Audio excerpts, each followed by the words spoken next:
নমস্কাৰ, আপোনালোক স্বাগতম জনাইছোঁ অসম ফিউচাৰ ইউটিউব চেনেললৈ। তো এইকেইদিন ভালোখিনি কমেণ্ট আহিছিল যে ডি ফাৰ্মৰ এন্ট্ৰেন্স এক্সাম কেতিয়া হ'ব, ডি ফাৰ্মৰ ওপৰত ভিডিঅ' লাগে। তো আজি আমি আসাম ডি ফাৰ্ম বা Srimanta Sankardev university of health ছায়েন্সৰ ডি ফাৰ্ম কোৰ্চৰ ওপৰত এইটো ভিডিঅ' লৈ আহিছোঁ। আই হোপ কি এইটো ভিডিঅ' আপোনালোকে সম্পূৰ্ণকৈ চালে আপোনালোকৰ ডাউটবিলাক ক্লিয়াৰ হ'ব। তো আপোনালোকে ভিডিঅ'টো প্ৰথমৰ পৰা শেষলৈ স্কিপ নকৰাকৈ চাব। এইটো ভিডিঅ'ত ডি ফাৰ্ম কোৰ্চৰ এন্ট্ৰেন্স এক্সাম ৰিলেটেড সকলোবিলাক তথ্য দিম। তো এইটো ভিডিঅ' সম্পূৰ্ণকৈ চোৱাৰ পিছতে কিবা বুজি নাপালে আপোনালোকে কমেণ্ট কৰি জনাব পাৰে। তো ইয়াৰে অনলাইন এপ্লাই কেতিয়া ষ্টাৰ্ট হ'ব, এক্সাম কেতিয়ালৈকে হ'ব বা লাষ্ট ইয়াৰ কেতিয়া ষ্টাৰ্ট হৈছিল, এইবিলাক ডিটেইলছ দি দিম। তো আপোনালোকে আমাৰ ৱেবছাইটৰ পৰা চেক কৰি ল'ব পাৰিব। আমাৰ ৱেবছাইটটো হৈছে ahomfuture.in। তো আপোনালোকে গুগলত ডাইৰেক্ট চাৰ্চ কৰি ৰিডাইৰেক্ট হ'ব পাৰে। তো এইটো ভিডিঅ'ত ডি ফাৰ্ম কোৰ্চৰ বিষয়ে আলোচনা কৰিম। তো অসমত ডি ফাৰ্ম কোৰ্চৰ এডমিশ্যন ল'বৰ কাৰণে আপোনালোকে এটা এন্ট্ৰেন্স এক্সাম দিব লাগে। এইটো এন্ট্ৰেন্স এক্সামৰ নাম হৈছে কমন এন্ট্ৰেন্স এক্সাম CAA। তো CAA এতিয়া বহুতৰে মনত কনফিউজ হ'ব পাৰে যে CAA অলৰেডি এপ্লাই ষ্টাৰ্ট হৈ গৈছে। তো সেইটো CAA আছিল বিটেক কোৰ্চৰ CAA অনলাইন এপ্লাই ষ্টাৰ্ট হৈ লাষ্ট ডেট শেষ হৈ গ'ল। আপোনালোকে কোনো টেনশ্যন লোৱাৰ দৰকাৰ নাই, সেইটো কোৰ্চৰ পৰা ডি ফাৰ্মত এডমিশ্যন নহয়। তো এটা ডি ফাৰ্মৰ কাৰণে এক্সট্ৰাকৈ CAA এন্ট্ৰেন্স এক্সাম হ'ব। তো BSc নাৰ্ছিঙৰ কাৰণে CAA এন্ট্ৰেন্স এক্সাম হ'ব। BSc নাৰ্ছিঙৰ CAA এন্ট্ৰেন্স এক্সামটো CAA BSc বুলি থাকিব, আৰু ফাৰ্মাচীৰ ক্ষেত্ৰত CAA ফাৰ্মাচী বুলি থাকিব। তো আপোনালোকৰ CAAৰ ওপৰত কনফিউজনটো ক্লিয়াৰ হ'ল। নেক্সট ইয়াৰে এলিজিবিলিটি কি? তো ইয়াতে এডমিশ্যন ল'বৰ কাৰণে আপোনাৰ ছায়েন্স ষ্ট্ৰীমৰ পৰা হ'ব লাগিব। তো ছায়েন্স ষ্ট্ৰীমৰ ফিজিক্স কেমেষ্ট্ৰি বায়'লজি বা ফিজিক্স কেমেষ্ট্ৰি মেথছ দুয়োটা ষ্ট্ৰীমৰ পৰা হ'লে হ'ব। মানে PCB আৰু PCM দুয়োটাই দিব পাৰে। ইয়াতে আপোনালোকৰ কিছুমান পাৰ্চেণ্টেজ ৰিকুৱাৰ্ড থাকিব, কিবা এটা পাৰ্চেণ্টেজ পালে আপোনালোকে এডমিশ্যন ল'ব পাৰিব। সেইটো এইটো ভিডিঅ'ত আলোচনা কৰি দিম। এতিয়া ডি ফাৰ্ম কোৰ্চৰ কিছুমান চামাৰি আলোচনা কৰি লওঁ। তো এইটো কোৰ্চৰ নাম হৈছে D farm diploma in pharmacy. ইয়াৰে কোৰ্চ ডিউৰেশ্যন 2 বছৰ। এইটো 2 বছৰীয়া কোৰ্চ হয়। নেক্সট ইয়াৰে বৰ্ডখন বা ইউনিভাৰ্চিটিখন হৈছে Srimanta Sankardev university of health ছায়েন্সে ইয়াৰে এক্সামবিলাক কণ্ডাক্ট কৰায়। তো এন্ট্ৰেন্স এক্সামটো শ্ৰীমন্ত শংকৰদেৱ ইউনিভাৰ্চিটিয়ে কণ্ডাক্ট কৰিব, আৰু পিছৰ যিবিলাক এক্সাম থাকিব ফাৰ্ষ্ট ইয়াৰ ছেকেণ্ড ইয়াৰত সেয়াও SSUHC কণ্ডাক্ট কৰাব লাষ্টত। নেক্সট ইয়াৰে কোৰ্চটো কিহৰ আণ্ডাৰত? ইয়াৰে কোৰ্চটো DMEৰ আণ্ডাৰত আহে। তো ইয়াৰে যিবিলাক কাউন্সিলিং ৰিলেটেড নটিফিকেশ্যন সেয়া DME প্ৰভাইড কৰে। তো আমি 2024-25 ছিজনৰ কাৰণে এইটো ভিডিঅ' আছে। তো 2024-25 কাৰণে আপোনালোকৰ কমন এন্ট্ৰেন্স এক্সাম CAA দিব লাগিব। এইবাৰ ইয়াৰে এলিজিবিলিটি ক্ৰাইটেৰিয়া, তো আপোনালোকে 10+2 ছায়েন্স ষ্ট্ৰীমৰ পৰা হ'ব লাগিব। আপোনালোক ফিজিক্স কেমেষ্ট্ৰি বায়'লজি বা ফিজিক্স কেমেষ্ট্ৰি মেথছৰ পৰা হ'লে হ'ব। ইয়াৰে মিনিমাম এজটো 17 বছৰ হ'ব লাগিব, আৰু মেক্সিমাম এজৰ কথা মেনশ্যন নাই। তো মিনিমাম এজ 17 বছৰ 31 ডিচেম্বৰ 2024 ভিতৰত হ'ব লাগিব। আৰু ইয়াতে পাৰ্চেণ্টেজবিলাক দি দিয়া আছে। তো জেনেৰেল EWSৰ কাৰণে 50% লাগিব। তো আপোনালোকে 12 ষ্টেণ্ডাৰ্ডৰ পৰা ফিজিক্স কেমেষ্ট্ৰি বায়'লজি বা ফিজিক্স কেমেষ্ট্ৰি মেথছত 50% থাকিব লাগিব। নেক্সট SC STৰ কাৰণে OBCৰ কাৰণে এইটো 40%, আৰু ফিজিকেলি হেণ্ডিকেপৰ কাৰণে এইটো 45%। ইয়াৰে যিখিনি মাৰ্ক আছে তো প্ৰাইভেটৰ কাৰণেও ছেম আৰু গভৰ্ণমেণ্টৰ কাৰণেও ছেম। তো CAA এন্ট্ৰেন্স এক্সামত আপোনালোকে এটা মিনিমাম মাৰ্ক পালে আপোনালোকে প্ৰাইভেট আৰু গভৰ্ণমেণ্ট দুয়োটা কলেজত কাৰণে এপ্লাই কৰিব পাৰে। মানে আপোনালোকে CAA এন্ট্ৰেন্স এক্সাম দিয়াৰ পিছত এটা মাৰ্ক দিব না, সেইটো মাৰ্কৰ ওপৰত ডিপেণ্ড কৰি আপোনালোকৰ এডমিশ্যনবিলাক হ'ব। তো ইয়াতে SC ST OBCৰ কাৰণে 37 মাৰ্ক থাকিব লাগিব। তো জেনেৰেল EWSৰ কাৰণে 38। লাষ্ট ইয়াৰ ফাৰ্ষ্ট কাউন্সিলিঙত এইটো মাৰ্কে দিছিল, কিন্তু ছেকেণ্ড থাৰ্ড কাউন্সিলিঙত এইটো ডাউন হৈ আহিছিল। তো এইটো প্ৰত্যেকবাৰে চেঞ্জ হৈ থাকে, কিমান ষ্টুডেণ্টে এটেণ্ড কৰে তাৰ ওপৰত ডিপেণ্ড কৰিব। তো নেক্সট এন্ট্ৰেন্স এক্সামৰ মাৰ্ক। তো এন্ট্ৰেন্স এক্সামটো ফিজিক্সৰ পৰা 25 নম্বৰ, কেমেষ্ট্ৰিৰ পৰা 25 নম্বৰ, বায়'লজিৰ পৰা 25 নম্বৰ, আৰু ইংলিছৰ পৰা 25। টোটেল 100 মাৰ্কৰ কুৱেশ্যন হ'ব। তো টোটেল মাৰ্ক থাকিব 100। নেক্সট ইয়াৰে এক্সামৰ চিলেবাছ কি?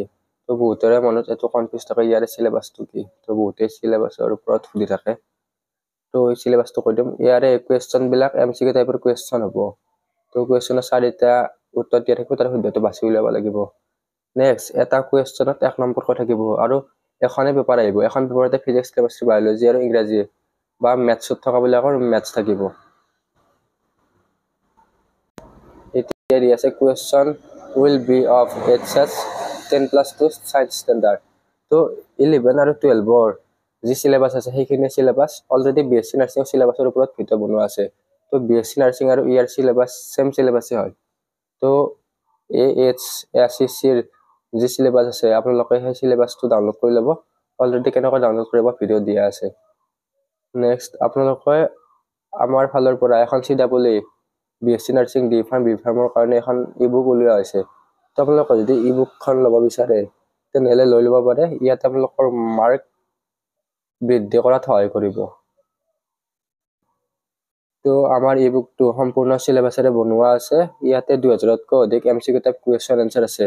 অসমীয়া আৰু ইংৰাজী দুয়োটা মাধ্যমৰ কাৰণে এই ইবুকটো আছে।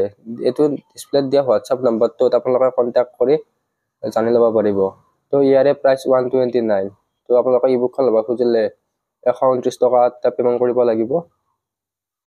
যিবিলাক চিৰিয়াছ কেণ্ডিডেট বা ইণ্টাৰেষ্ট থকা কেণ্ডিডেট আছে তো সেইসকলে লৈ ল'ব পাৰে। তো ইয়াতে এইটো লিংক দিয়া আছে, এইটো লিংকত ক্লিক কৰিলে ডাইৰেক্ট আপোনালোক হোৱাটছআপলৈ ৰিডাইৰেক্ট হৈ যাব। তো আপোনালোকে ডাইৰেক্ট তেনেকৈ কিনি ল'ব পাৰে।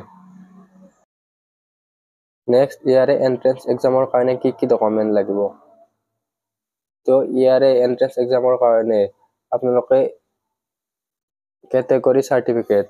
তো আপোনালোকে এপ্লাই কৰোঁতে এইবিলাক ডকুমেণ্ট নালাগে, কিন্তু যেতিয়া আপোনালোকে কাউন্সিলিঙত যাব বা এডমিশ্যনত যাব এইবিলাক ডকুমেণ্ট লাগিব।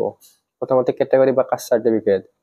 আপোনালোকে OBC হ'লে OBC চাৰ্টিফিকেট, OBCৰ NCL certificate, SC ST EWS certificate আৰু জেনেৰেলৰ কাৰণে কোনো চাৰ্টিফিকেট নাই।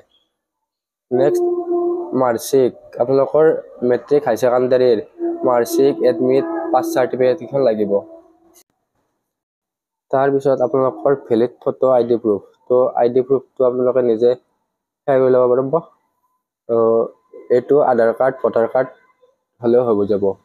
নেক্সট, আপোনালোকৰ ফটোগ্ৰাফ আৰু ইয়াতে মাইগ্ৰেশ্যন চাৰ্টিফিকেট। তো মাইগ্ৰেশ্যন চাৰ্টিফিকেটখন আপোনালোকৰ কাউন্সিলিঙৰ টাইমত নালাগে বা এপ্লাই কৰোঁতে নালাগে। যেতিয়া এডমিশ্যন ল'ব, এডমিশ্যন লোৱাৰ পিছত এইখন লাগিব। তো এডমিশ্যনৰ বহুত পিছত লাগিব এইখন আপোনালোকে এডমিশ্যন লোৱাৰ পিছতে বনাব লাগিব। Next, PRC। তো PRCখন লাগিব। PRCখন বহুতেই ইম্পৰ্টেণ্ট ডকুমেণ্ট হয়। তো আপোনালোকে PRCখন সোনকালে বনাই ল'ব। এইখন বনাওঁতে বহুত টাইম লাগি যায়। নেক্সট, ইয়াৰে এপ্লিকেশ্যন ফিজ। তো ইয়াৰে এপ্লিকেশ্যন ফিজটো হৈছে 2000 টকা। ইয়াতে ৰিজাৰ্ভ কেটেগৰী বুলি কথা নাই, সকলো কেণ্ডিডেটৰ কাৰণে ফিজ এটাই 2000 টকা। তো আপোনালোকে SSUHSৰ অফিচিয়েল ৱেবছাইটৰ থ্ৰু দি আপোনালোকে পে'মেণ্টটো কৰিব লাগিব। আৰু বহুতৰে এটা কুৱেশ্যন থাকে যে ইয়াৰে এপ্লাই কেতিয়া ষ্টাৰ্ট দিব। তো বহুতে এতিয়ালৈকে ভিডিঅ'টো ইয়ালৈকে চোৱাই নাই। যিবিলাকে ইয়ালৈকে চাই আছে তেওঁলোকক বহুতে ধন্যবাদ। তেওঁলোকে গম পাব যে ভিডিঅ'টো মানে ইয়াৰে অনলাইন এপ্লাই কেতিয়া ষ্টাৰ্ট হ'ব। তো ইয়াৰে অনলাইন এপ্লাই লাষ্ট ইয়াৰ 2023ত 25 মে'ৰ পৰা ষ্টাৰ্ট হৈছিল। তো এইবাৰৰ এক্সপেক্টেড ডেটটো মে'ৰ লাষ্ট উইক বা জুনৰ ফাৰ্ষ্ট উইক। তো জুনৰ প্ৰথম সপ্তাহত ইয়াৰে অনলাইন এপ্লাই ষ্টাৰ্ট হোৱাৰ বহুতে সম্ভাৱনা আছে। আৰু ইয়াৰে এক্সাম ডেট। তো ইয়াৰে এক্সাম ডেটটো প্ৰত্যেক বছৰে আগষ্টৰ মাহত হয়। তো আগষ্টৰ 2nd উইকত ইয়াৰে এক্সাম ডেট। ইয়াৰে যেতিয়াই অনলাইন এপ্লাই বা যিকোনো ধৰণৰ নটিফিকেশ্যন দিয়ে আমাৰ চেনেলত দি দিম। তো চেনেলটো ছাবস্ক্ৰাইব কৰি কাষত থকা বেল আইকনটো অন কৰি থৈ দিব। তো কাষতে থকা বেল আইকনটো অন কৰি থৈ দিলে আপোনালোকে নটিফিকেশ্যনবিলাক আগতে পাব। আৰু এইবিলাকৰ অনলাইন এপ্লাই বেছি দিন নিদিয়ে, এমাহ 2 মাহ অনলাইন এপ্লাইৰ সময় নিদিয়ে, মাত্ৰ 10-15 দিনে এপ্লাইৰ টাইম দিয়ে। নেক্সট, ইয়াৰে এক্সাম চেণ্টাৰ ক'ত ক'ত থাকে। তো ইয়াৰে এক্সাম চেণ্টাৰ গুৱাহাটী, ডিব্ৰুগড়, শিলচৰ, যোৰহাট, বৰপেটা, তেজপুৰ ডিফুত থাকে। এইকেইটা ইয়াৰে এক্সাম চেণ্টাৰ। তো এইটোৱে আছিল D.Pharm কৰ্চৰ ওপৰত এটা সৰু সুৰা ভিডিঅ'। তো D.Pharm কৰ্চৰ ওপৰত আপোনালোকৰ কিছুমান ধাৰণা ক্লিয়াৰ হ'ল। তো আপোনালোকে এই ৱেবছাইটটোৰ থ্ৰুদি আপোনালোকে ডিটেইলছখিনি চাই ল'ব পাৰিব। ৱেবছাইটৰ লিংকটো ডেছক্ৰিপশ্যনত দি দিম।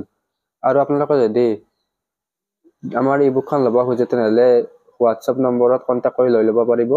যিমান পাৰে সিমান সোনকালে আমাৰ ই বুকখন লৈ ল'ব, তো তেতিয়া আপোনালোকে পঢ়া সময় পাব। আৰু কিতাপবিলাক এবাৰ পঢ়িলে নহয়, ইয়াক যিমানে ৰিভিজন দিব সিমানে আপোনালোকৰ ডাউটবিলাক ক্লিয়াৰ হ'ব। তো ৰিভিজনটো মেইন বস্তু, তো আপোনালোকে ৰিভিজন দিবই লাগিব। আশা কৰোঁ আপোনালোকৰ ভিডিঅ'টো ভাল পালে। আজিৰ ভিডিঅ'টোত এইখিনিয়ে আছিল। তো নেক্সট ভিডিঅ'ত আৰু নতুন টপিক বা ইয়াৰে আপডেটবিলাক লৈ আহি থাকিম। তো আপোনালোকে যদি ডি ফাৰ্মৰ কুৱেশ্যন এনচাৰৰ ভিডিঅ'বিলাক চোৱা নাই, ডেছক্ৰিপশ্যনত দি দিম, তাৰে পৰা কুৱেশ্যনবিলাক চাই ল'ব পাৰিব। তো ধন্যবাদ।